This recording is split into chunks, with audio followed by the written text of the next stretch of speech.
ඔයාලා හැමෝම මගේ YouTube channel එකට වෙනදාගේ ආදරෙන් පිළිගන්නවා. මෙච්චර කම මම journaling ගැන videos කරනකොට ඔයගොල්ලන්ට bullet journaling සම්බන්ධ videos අරගෙන ආවා. ඒ වගේම traditional journaling direct journal එකක් ලියන්නේ කොහොමද කියලා videos වල කියලා දුන්නේ. අද ඉඳන් මම creative journaling සම්බන්ධ video series දෙකක් කරන්න බලාපොරොත්තු වෙනවා. මේ creative journaling සම්බන්ධ series දෙකේදී මම පළවෙනි series එක කොටස් 5කට වෙන් කරලා තියෙනවා. ඒ කොටස් 5 මම පළවෙනි කොටසෙන් කතා කරන්නේ මොනවද මේ creative journaling කියලා කියන්නේ. ඒකට ඕනේ basic journaling supplies මොනවද කියලා. දෙවෙනි කොටසේදී මම කතා ගෙදරදී හොයාගන්න පුළුවන් journaling supplies මොනවද කියලා. තුන්වෙනි වීඩියෝ එකේදී මම කතා කරනවා මේ reference විදිහට කවුරු හරි හදපු journal spread එකක් බලලා ඔයාගේ journal spreads හදද්දී ඒකෙන් කොහොමද ඔයාගේ spreads ලස්සනට හදාගන්න කොහොමද ඒක analyze කරගන්නේ කියලා reference analyzing ගැන වීඩියෝ එකක්. part 4 එකේ ඔයගොල්ලොත් එක්ක කතා කරනවා අඩු මුදලින් කොහොමද මේ journal එකක් කරගන්නේ කියලා. පස්වෙනි වීඩියෝ එකේ මම කතා කරන්නේ ඔයාගේ spreads දැන් තියෙනට ඩටයක් interesting විදිහට interactive විදිහට කරන්න ඒකට add කරන්න පුළුවන් දේවල් කීපයක් ගැන. ඊට පස්සේ මම දෙවෙනියට වෙනමම මේ creative journaling වලම තව series එකක් වෙනම අරගෙන යනවා. ඒකෙදි මම එකින් එක කියලා දෙනවා ඔයගොල්ලන්ට මේ aesthetic journal spreads මේ ගොඩක් ලස්සන අපි ඉන්ටර්නෙට් එකේ දකිනා වගේ journal spreads හදන්න දැනගන්න ඕනේ එක එක techniques ගැන. ගොඩාක් දේවල් මම detail ඇතුව එකින් එක විස්තර කරලා කතා කරනවා. ඉතින් අද පටන් ගන්න මගේ මේ creative journaling පළවෙනි series එකේ part 1. මේ වීඩියෝ එකේ මම ඔයාලත් එක්ක දැන් කතා කරන්න යන්නේ මොනවද මේ creative journaling කියලා කියන්නේ සහ ඒකට ඕනේ basic supplies ගැන. මුලින්ම creative journaling කියන්නේ මොකක්ද? මගෙන් අහලා තිබුණානේ අර YouTube එකේ තියෙන stickers අලවන washi tapes අලවන journal මොනවද කියන අන්න ඒවට තමයි creative journal කියලා කියන්නේ. creative journal වර්ග කීපයක් තියෙනවා. සමහර අපි ඔය ගොඩක් කරලා ඉන්ටර්නෙට් එකේ දකින මේ stickers අලවන වගේ journals ඒවා creative journals. art journals තියෙනවා. junk journal තියෙනවා. junk journal වලදී ඉවතරන ද්‍රව්‍ය වලින් තමයි ගොඩක් කරලා junk journal හදන්නේ. දැන් තියෙන journals ගොඩක් වෙනස් දේවල් වලට එක එක journals හදනවා. ඔයාලා දැකලා ඇති K-pop fans ලා අනිවාර්යෙන් K-pop journals හදනවා. ඊළඟට anime journals තියෙනවා. movies වලට dramas වලට යාලගේ review ලියලා ඒගොල්ලෝ journals හදනවා. එක එක විදිහේ journals තියෙනවා. මේ creative journals ඔයාලට කැමති විදිහට ඔයාලට ඕනම දෙයකට හදන්න පුළුවන්.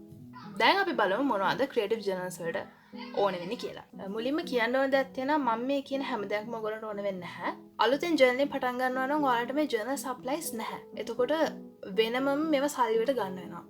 ගොඩක් සල්ලි වියදම් කරන්න එපා මේ දේ කරන්න. මොකද මේ දවස්වල අපි හැමෝටම අමාරු කාලයක් තියෙන්නේ. ගොඩක් වියදම් කරන්න එපා මේ දේවල් මිලදී ගන්න.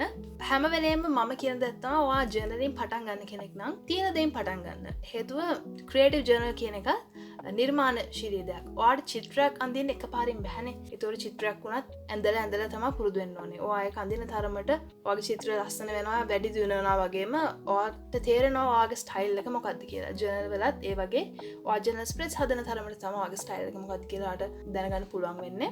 එතකොට ඒකට යම් කාලයක් ගත වෙනවා. පටන් ගත්ත ගමන් ගොඩාක් සප්ලයිස් අරගෙන ඉවර වෙලා එහෙම කරන්න අවශ්‍ය නැහැ. තියෙන දේෙන් පටන් ගන්න. පස්සේ ටික ටික සල්ලි ටිකක් එහෙම එකතු කරලා ඔයගොල්ලන්ට මේ සප්ලයිස් අරගන්න පුළුවන්. හරි අපි එහෙනම් පටන් ගමු. මුලින්ම මාට ඕන වෙනවා පොතක්.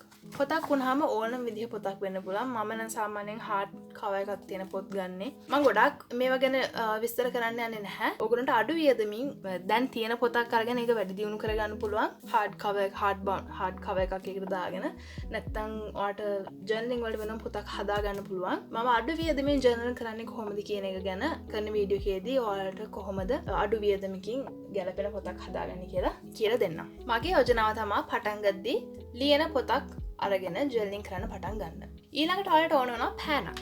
පෑනක් ගද්දිත් ඕන පෑනක් ඔයගොල්ලන්ට පාවිච්චි කරන්න පුළුවන්. ඔයගොල්ලෝගේ අකුරු ලස්සනට පේන විදිහේ තුඩහීනි හැරි තුඩ මහත් හරි පෑන් පාවිච්චි කරන්න පුළුවන්. පෑනුත් එක එක වර්ග තියෙනවා. දැන් ඔය පයිලට් වගේ ඒවා නම් සමහර shops වල තියෙනවා. ඒවා එක පෑනක් රුපියල් 200 ගාණක් 300 ගාණක් ඒ වගේ. එහෙම දේවල් අවශ්‍ය නැහැ. මොකක් හරි පෑනක් ගන්න. මම පාවිච්චි කරන්නේ mango fine line එකක්. හැබැයි ඔයාලා ගන්න පොතේ පිටු තුනී නම් මේ පෑන පාවිච්චි කරන්න එපා. මේ වගේ පෑනක් පාවිච්චි කරාම සාමාන්‍ය ඇට්ලස් වගේ ජෙල් පෙන් එකක් පාවිච්චි කරන්න පුළුවන්. හැබැයි මේකෙන් ලියනකොට අනිවාර්යෙන් එහා පැත්තෙන් ඉන්ක් එක මතු වෙනවා. එහා පැත්තේ පිටුව ගන්න දෙයක් නැහැ. අන්තිමට හරි කැතයි. ඒකේ මුකුත් කරගන්න බැරුව යනවා. ගන්න පෑන ගැන සැලකිලිමත් වෙන්න තියෙන එච්චරයි. සාමාන්‍ය බෝල් පොයින්ට් පෑනක් ගන්න. ඔයා නිකන් ලියන පොතක කරනවා නම් අඩු වියදමින් කරනවා නම් බෝල් පොයින්ට් පෑනක් ගන්න. ඊළඟට ඔයගොල්ලන්ට ඕන වෙනවා පැන්සලක්. හරිද? ඕනම පැන්සලක්. මොකද මොකක් හරි රූපයක් අඳිනවා නම් සටහනක් අඳිනවා නම් ඔයාට අනිවාර්යෙන් පැන්සලක් ඕන වෙනවා. ඉරේස් එකක් ඕන වෙනවා. ඊළඟට ඕනනම් රූලර් එකක් ඕන වෙනවා. රවුමක් ඇඳ ගන්න ඕන වුණොත් කියලා කව කට්ටක් තියාගන්න පුළුවන්. ඔයාගේ ස්ප්‍රෙඩ් එකේ හැටියට ඔයා නිර්මාණ කරන්න බලාපොරොත්තු වෙන විදිහේ හැටියට තමයි කවකටු හැමනම් ඕන වෙන්නේ. තව ඔයාලට පෑන් පාවිච්චි කරනකොට පාට පෑන් පාවිච්චි කරන්න පුළුවන්. අත්‍යවශ්‍ය නෑ පුළුවන් නම් ගන්න. පැටික් නම් පාවිච්චි කරන්න පුළුවන්. එහෙමත් නැත්නම් පාට පැන්සල් දෙනවා. ඔයාලගේ ස්ප්‍රෙඩ්ස් වල කලර්ස් ඇඩ් කරන්න ඕන නම් මේ දේවල් ගන්න පුළුවන්. අඩු ගානට වෝටර් කලර්ස් ඒවත් සාමාන්‍ය 150ට 200 විතර වෝටර් කලර්ස් හොයාගන්න පුළුවන්. ඔය ගොඩක් ගණන් ඒවා තියෙනවා. ඒවා ගොඩක් ආටිස්ට්ලාට තියෙන දේවල්. අපිට ඒ වගේ දේවල් ඕන වෙන්නේ නැහැ. ඊළඟට කතුරක් අනිවාර්යෙන් ඕන වෙනවා. පින්තූරයක් කපලා අලවන්න, කඩදාසියක් කපලා අලවන්න කතුරක් ඕනෙමයි.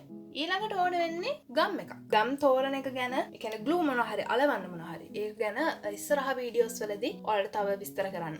මතක ඇතු හැම වීඩියෝ එකක්ම බලන්න. මොකද එක වීඩියෝ එක කියන එකක් තව වීඩියෝ එක නොකියනවා වෙන්න පුළුවන්. කෙටින් කියන්න ගම් තෝර ගන්නකොට තුනී කඩදාසියක් අලවන්න මේ වගේ ලික්විඩ් ග්ලූ එකක් ගන්න එපා. මොකද මේක ගාපු ගමන් ඒ කඩදාසිය ඇකිලෙන්න බලනවා. බෝඩ් එකක් වුණත් බොකුටු වෙනවා මේ වගේ ගමක ගෑවහම. එහෙනම් ගොඩක් හොඳයි මේ වගේ ග්ලූ ස්ටික් එකක් පාවිච්චි කරන්න පුළුවන්. නැත්නම් ඩබල් සයිඩ් ටේප් ගන්න පුළුවන්. ඩබල් සයිඩ් ටේප් වුණත් සමහර කඩදාසි වල ඇලෙවුවාම කාලයක් ඇද්දි ඒක උඩට මතුවලා පේනවා. ඉස්සරහා වීඩියෝ වල මේ ගම් තෝරගන්න එක ගැන වැඩිපුර කතා කරනවා.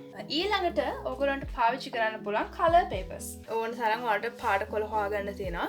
මේ ටික තමයි බේසික්ම දේවල්. මේ තියෙන ටික හොඳටම ඇති. දැන් මම මේ කියන්නේ අත්‍යවශ්‍ය නැති දේවල් කීපයක් ගැන. ගොඩක්ම අපි YouTube එකේ වුණත් දකින්නකොට දකින්නේ ස්ටිකර්ස්, washi tapes පාවිච්චි කරනවා මේ journal spreads හදනකොට.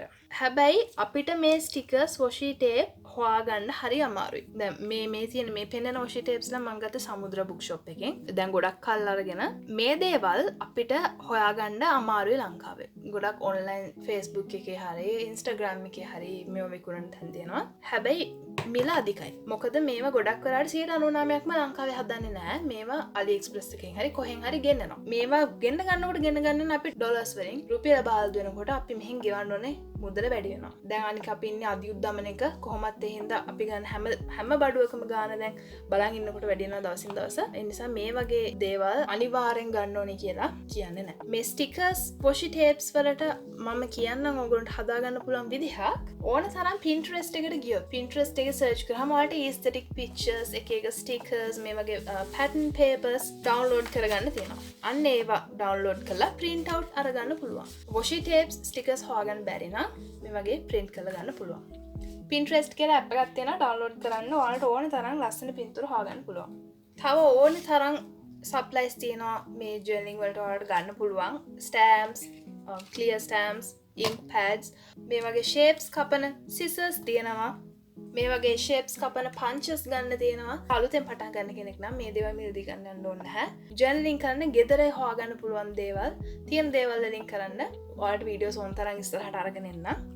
දැනට මම ඔයාලට දැනගන්න තමයි මේ දේවල් කිව්වේ මේවා අත්‍යවශ්‍ය නැහැ. ඔයාලා අලුතෙන් journal supplies ගන්නකොට colours match කරලා ගන්න. එකට එකක් match වෙන stickers, washi tapes, එකට එකක් match වෙන papers අරගන්න. එහෙම නැත්නම් ලස්සන හින්දා random හැම එකකින්ම අරගත්තොත් එහෙම spread එක හදන්න යනකොට ඔයාලට අපහසුතාවක් දැනෙන්න පුළුවන් මේ දේවල් match කරලා spreads හදන්න. මේ වීඩියෝ එකේ මම ඒ ටික තමයි ඔයාලත් එක්ක කතා කරන්න බලාපොරොත්තු වෙන්නේ. ඊළඟ වීඩියෝ එකෙත් මම ඔයගොල්ලන්ට අරගෙන එන්නම්. අඩු මුදලට පහසුවෙන් හොයාගන්න පුළුවන් supplies. ඔයාලගේ journal එක ලස්සන කරන්න ගෙදර තියෙන දේවල්, ගෙදරින් හොයාගන්න පුළුවන් දේවල් ගැන මම හිතනවා මේ වීඩියෝ එක ඔයගොල්ලන්ට ප්‍රයෝජනවත් වෙන්න ඇති කියලා. එහෙනම් අපි ඊළඟ වීඩියෝ එකෙන් හම්බෙමු.